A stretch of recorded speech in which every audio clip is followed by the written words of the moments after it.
બેન તમે મને કામ કરવા દો. ભારત માતા કી ભાઈઓ બહેનો 11મી સપ્ટેમ્બરે બહુચરાજીથી આ યાત્રાનો પ્રારંભ થયો છે.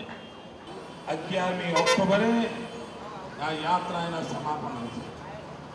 ભાગબેનથી નીકળીને પાવાગઢ જઈને 11મી ઓક્ટોબરે યાત્રાનું સમાપન થશે. ભાઈઓ બહેનો સમગ્ર ગુજરાતમાં આવો જ માનવ મહેરામણ સમગ્ર યાત્રાના સ્વાગત માટે ઉમટ્યો છે. આ પ્રજાનો 11 વર્ષ પછી પણ આટલો પ્રેમ છે એનું કારણ શું? આટલા વર્ષ સરકાર ચલાયા પછી પણ જનતાનો પ્રેમ વધતો જ જાય છે એનું કારણ શું? ભાઈઓ બહેનો વિકાસ એક કારણ છે, પણ સાથે સાથે જે લોકોએ ગુજરાતને તબાહ કરવાની કોશિશ કરી એમના માટે ગુસ્સો પણ છે. આ પ્રેમની અભિવ્યક્તિ છે, આક્રોશની પણ અભિવ્યક્તિ છે.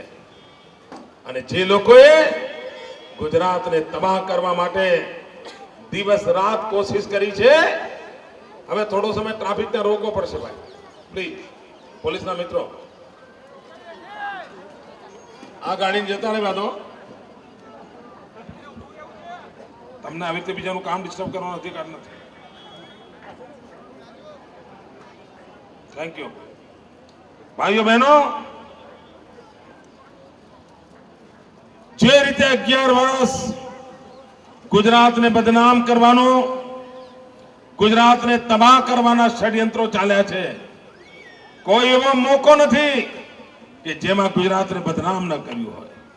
અને ત્યારે લોકો મને કહેતા હતા કે મોદીજી કંઈક તો બોલો, આટલા જુલમ થાય છે, તમે ચૂપ કેમ છો? કેટલાક લોકો તો અતિ ઉત્સાહમાં આવીને કે મોદીજી બહુ થઈ ગયું, હવે તલવાર કાઢો. પણ ભાઈઓ બહેનો ચૂપ હતો. અનેક જુલ્મ થયા, અનેક આરોપ થયા, અનેક જૂઠાણા ફેલાવ્યા, પણ 11 વર્ષ સુધી હું ચૂપ હતો. અને ચૂપ એટલા માટે હતો કે મને આ જનતા જનાર્દન પર ભરોસો હતો, મને આ પ્રજા પર વિશ્વાસ હતો કે જે દિવસે અવસર આવશે પ્રજા ન્યાસ સાથે ગુજરાત વિરોધીઓનું વસૂલ કરી નાખશે. ભાઈઓ બહેનો આ ચૂંટણીમાં ગુજરાત વિરોધીઓને વીણીને સાફ કરવાના છે.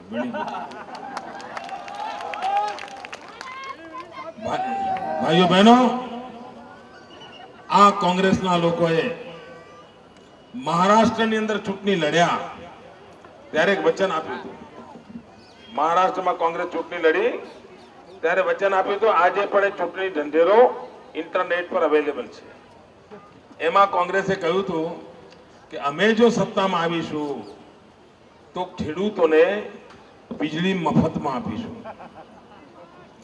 આજે એમની સરકારને 4 વર્ષ થઈ ગયા ભાઈઓ, 4 વર્ષ.